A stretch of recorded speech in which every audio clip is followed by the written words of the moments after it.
Good Morning Business, le grand entretien. Les ventes de biens immobiliers se sont littéralement effondrées de 14% sur un an avec des taux d'emprunt élevés, des prix qui ne baissent quasiment pas, voire qui continuent d'augmenter. Bonjour Charles Marinakis. Bonjour. Merci d'être avec nous sur AMC Découverte BFM Business, président de Century 21 France. On tourne au ralenti en ce moment, est-ce que vous vous en inquiétez ? Alors oui, on s'en inquiète, en même temps, on s'y attendait. C'est pas quelque chose qui nous a pas. On avait anticipé ce mouvement-là. J'allais dire, ce qui devait arriver arriva.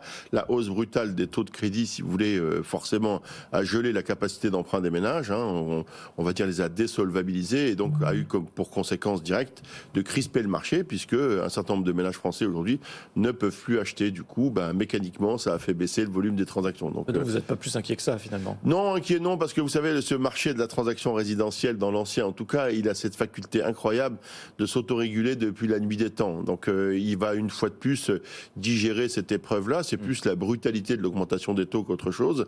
Et je suis convaincu que les acheteurs et les vendeurs reviendront les uns et les autres à la raison dans une situation d'équilibre. Voilà. Il y a une brutalité de la hausse des taux. Par contre, les prix, eux, ne bougent pas. Donc on a quand même l'impression que là, on est dans un espèce d'étranglement qui fait qu'en fait, il ne se passe rien justement sur les prix. Comment vous voyez le marché évoluer ? Alors c'est exactement ça. Effectivement, on est dans cette situation d'étranglement aujourd'hui. Les prix n'ont pas baissé ou très peu au niveau national. C'est moins 1,7% pour les appartements, c'est-à-dire c'est infinitésimal. Et puis les maisons, pour les maisons. Non ? Oui, ça monte pour les maisons. Voilà. Donc les maisons, c'est définitivement un bien. C'est attractif. Les Français ont envie d'acheter de la maison individuelle. Et donc ça se voit dans les prix. Il y a un déséquilibre entre la demande et l'offre, si vous voulez, qui fait que les prix continuent à monter dans les maisons. Alors, comment ça va se passer ?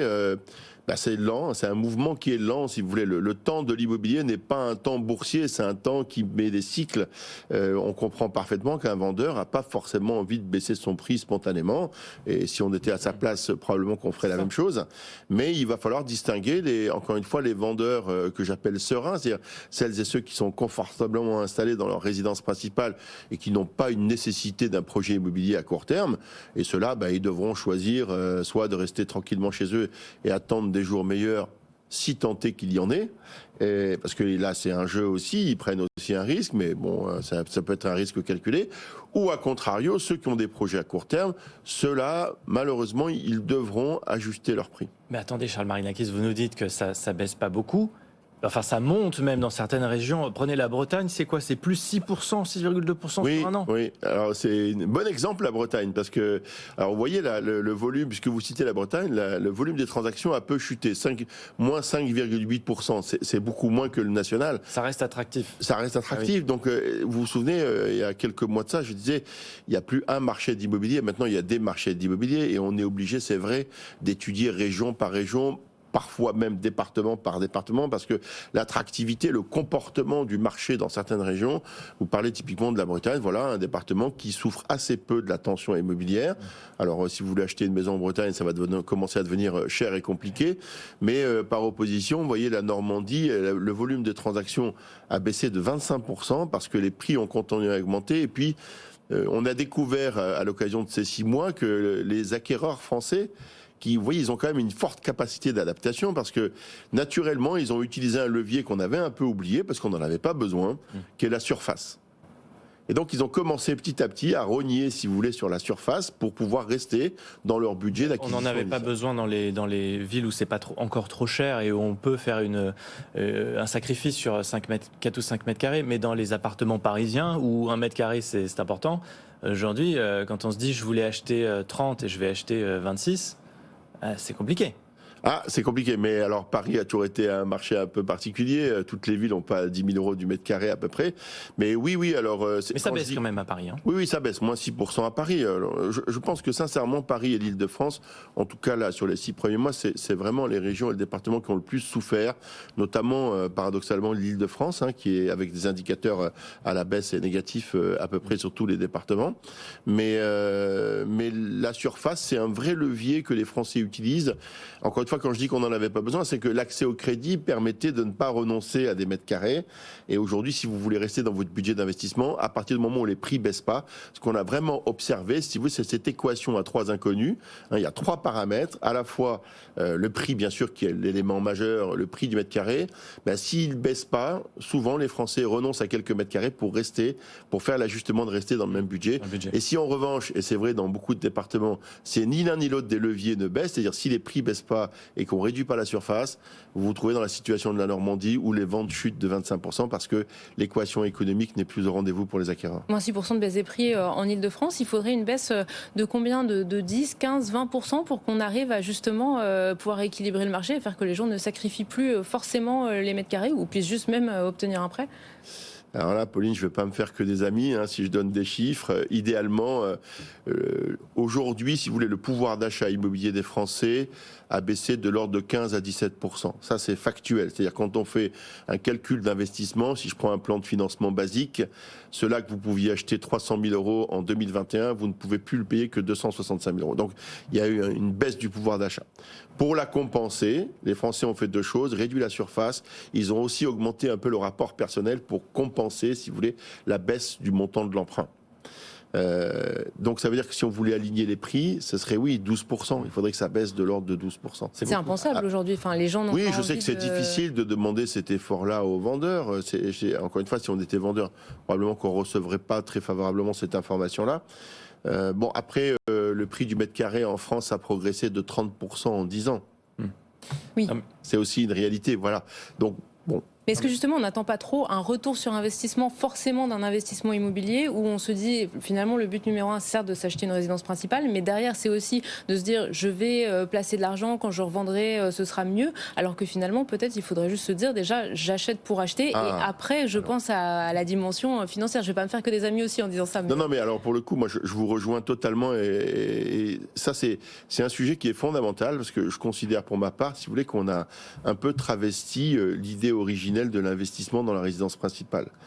Quand on achète une résidence principale, c'est d'abord pour s'installer, pour s'acheter un confort de vie, mettre sa famille sous un toit, parfois à l'abri.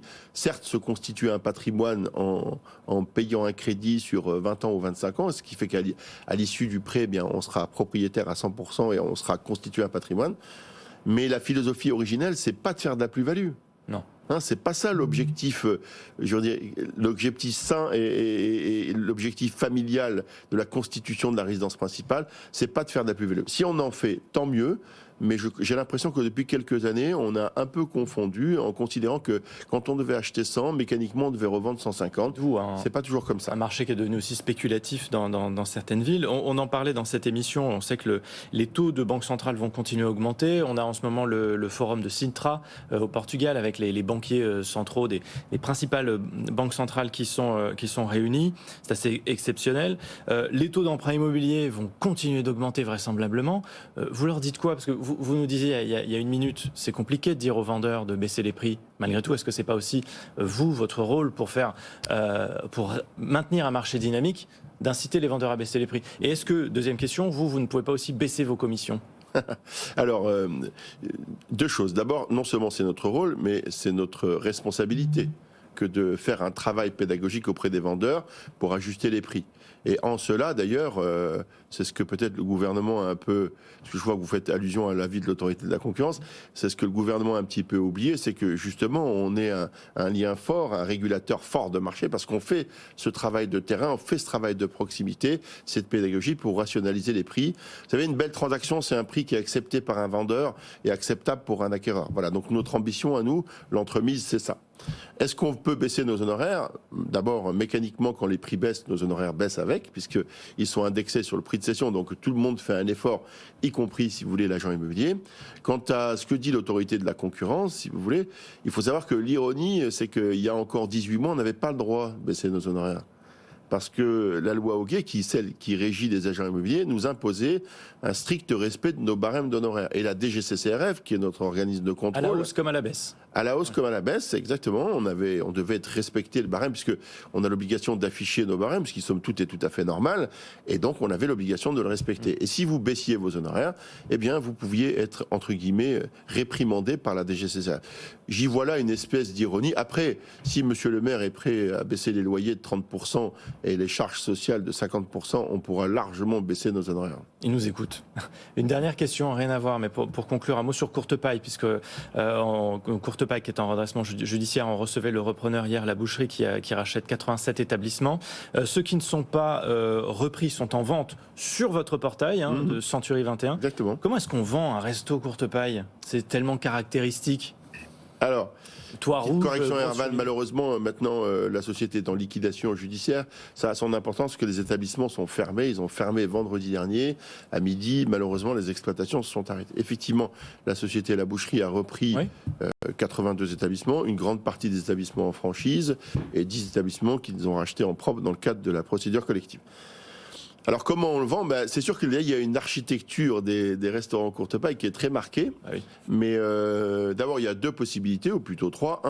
Vous avez la possibilité, et on a eu l'accord de la boucherie pour ça, si vous le souhaitez, redevenir franchisé Courtepaille, parce qu'ils sont évidemment d'accord d'accueillir de nouveaux franchisés. Ça, c'est la première option.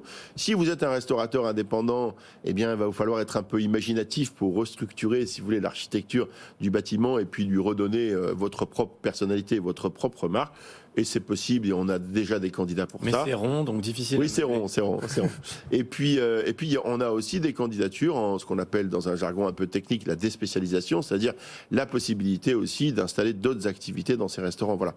Donc, en tout cas, on va diligenter. Pardon ? Pour les futurs franchisés qui pourraient peut-être venir et vouloir acheter un des restaurants, vous allez faire un geste, être sur le prix de ce Alors moi, j'ai restaurant ? aucune latitude sur le prix. Je suis absolument pas décideur en matière de liquidation judiciaire. C'est le tribunal de commerce de Nanterre et en l'occurrence monsieur le juge commissaire qui décideront de la recevabilité des offres. Nous n'avons aucune influence sur le prix et les acquéreurs sont libres de proposer le prix de leur choix à leurs risques et périls au demeurant s'ils sont pris dans une offre concurrentielle. Merci beaucoup Charles Marinakis d'avoir été notre invité ce matin. Merci Pauline, merci Hervan de votre invitation. Avec